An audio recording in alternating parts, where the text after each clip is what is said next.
Olá pessoal, está no ar mais um Conversa Fiada. Hoje, meu convidado é o deputado e atualmente secretário no estado de Minas Gerais, o Adson Ribeiro. Deputado, é um prazer te receber aqui para essa Conversa Fiada, tá? E eu queria que o senhor começasse nossa entrevista nos contando um pouco de sua vida. O senhor é de Juiz de Fora, começou muito cedo na política. Eu queria que o senhor contasse para a gente como é que foi esse começo. Olha, em primeiro lugar, felicidade. É um prazer para mim poder estar aqui no seu programa. Obrigada. Conversa Fiada e esse seleto público, né, que assiste ao seu programa. E dizer que a minha história, como de vários jovens, né, da minha geração, mas também de gerações passadas, e acredito também parte da atual, se deu a partir do movimento estudantil, né, o contato com a política que eu tive no movimento estudantil. Acho que foi um período importante no Brasil, de uma grande mobilização dos estudantes contra o governo do presidente Collor, do ex-presidente Collor. Aquele era um contexto também de muitos embates na esquerda, né, porque em 89 e 90 havia caído o muro de Berlim, e isso trouxe um novo paradigma para a esquerda mundial. E no Brasil também um movimento estudantil que estava um pouco adormecido. Com aqueles episódios, ele assume um protagonismo muito acentuado, né? Eu era estudante secundarista ainda, no Instituto Gramberg, lá em Juiz de Fora. E 2 anos depois, eu entro na universidade, eu entro na Faculdade de Medicina da Universidade Federal de Juiz de Fora, e logo já com uma trajetória que eu já tinha no movimento estudantil, eu assumo a presidência do Centro Acadêmico de Medicina, e 2 anos depois eu sou eleito para a presidência da União Nacional dos Estudantes. Ocasião essa que eu me mudei de Minas Gerais, fui morar em São Paulo, e quando eu saí da faculdade, quando eu saí da presidência da Uni, já em 2001, eu não retomei mais a graduação em medicina, eu já parti para outra área, eu sou formado em administração pública, e ali eu já estava muito envolvido com a política, né? Depois disso coordenei a campanha do Lula na juventude em 2002, ajudei a fundar o Conselho Nacional de Juventude e a Secretaria Nacional de Juventude.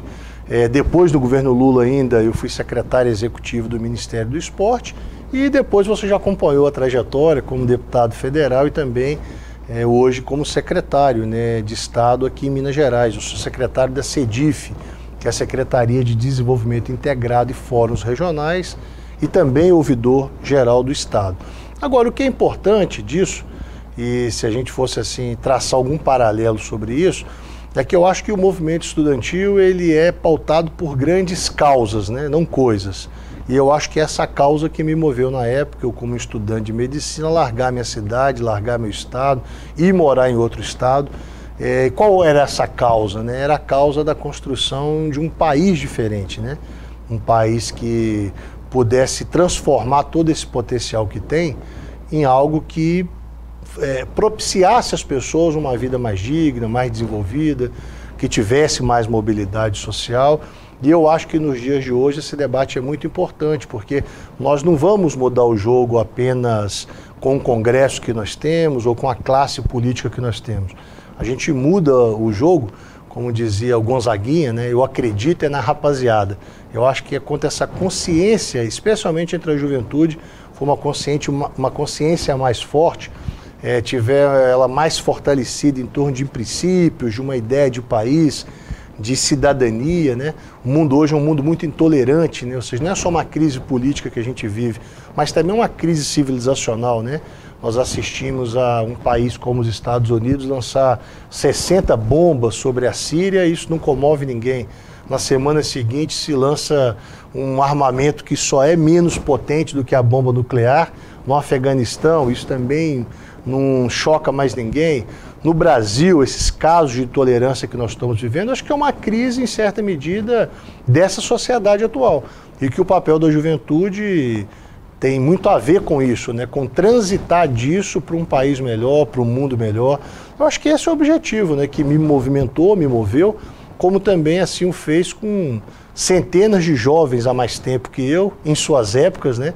Que também dedicaram anos valorosos da sua vida acreditando nesse país, né? E que recado o senhor tem para esse movimento estudantil hoje, né? Que atravessa uma situação não menos caótica do que a que você enfrentou e se moveu e se motivou, né? Para ir à luta por mudanças, né, que realmente eram necessárias. Que recado você tem e como é que você vê essa juventude hoje se envolver nos problemas políticos e econômicos do país? Olha, antes de tudo, eu sou movido pelo otimismo. Eu acho que a juventude de hoje ela tem melhores possibilidades, né?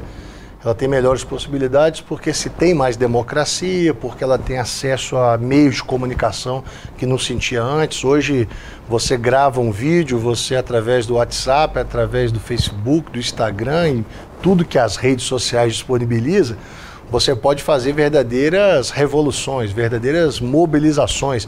Então as potencialidades são bem maiores. Ocorre que essa juventude também vive um momento cujas dificuldades do ponto de vista da luta de ideias, elas são maiores. Você pega bem a ditadura militar, o jovem naquele momento que era um jovem do movimento estudantil, ele sabia claramente qual era o seu inimigo. O seu inimigo era um canhão, era baioneta, era um soldado que queria prender, torturar ou até exterminar aquele opositor. Quais são os inimigos hoje principais, né? Quem que é o inimigo contra quem se luta? Isso hoje é muito subjetivo, né? Isso está muito no plano das ideias. Isso hoje se dá a partir de uma indústria cinematográfica que produz um filme de baixa qualidade e com isso molda a visão de mundo desse jovem. Isso se dá a partir da indústria da música, que não deixa chegar aos grandes mercados uma música de boa qualidade e molda um comportamento também desse jovem baseado nesses valores individualistas do tempo presente. Então, nesse aspecto, a luta da juventude atual é mais complexa, porque não tem um inimigo concreto, que você apalpe ele, que você veja ele na rua. Ele se dá diluído num plano de ideias que molda um comportamento. E o comportamento hoje, em certa medida, ele valoriza muito pouco o coletivo, né? Ele está muito ligado às questões individuais, né? Esse também é um subproduto das redes sociais, né? Que é como se cada um nascesse ele individualmente para estrelar algo, mas a ideia de coletivo, de lutar coletivamente por uma causa, é uma ideia um pouco defasada. Só que a consciência é algo que se cultiva a cada dia, né? Eu acho que à medida em que o Brasil está mergulhado na crise que está, em que a juventude se depara com realidades que ela queria que fossem realidades diferentes, ela também se organiza, né? Ou seja, o movimento estudantil ele não morre, ao contrário. As condições adversas impostas a ele, geralmente o fazem se fortalecer, se tornarem, né, mais enraizados. Então eu tenho um grande otimismo para essa juventude atual, sabendo que ela vive num período conturbado do ponto de vista das ideias, da ideologia, né? Tá. Eu imagino o que é um jovem participar, como você participou, de um momento tão importante no país, né? Eu queria que você falasse para mim, assim, que avaliação você faz do movimento estudantil que você participou e em que feito você tem mais orgulho de dizer, eu estava lá.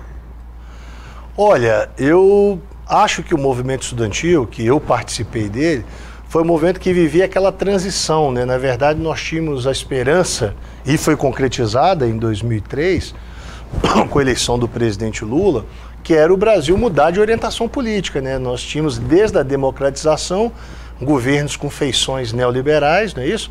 E nós tínhamos a esperança que no início dos anos 2000 pudéssemos eleger uma nova presidência, isso criar um clima diferente no Brasil, o que de fato aconteceu quando se elegeu o Lula. Então essa foi a grande missão, vamos dizer, desse movimento estudantil dos anos 90, né?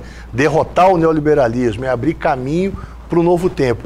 E dentro disso eu participei de muitas iniciativas, tem uma especialmente que me chamou a atenção. Você vai falar para mim depois do comercial, tá bom? Nós vamos para um comercial e voltamos já já. Não saia daí.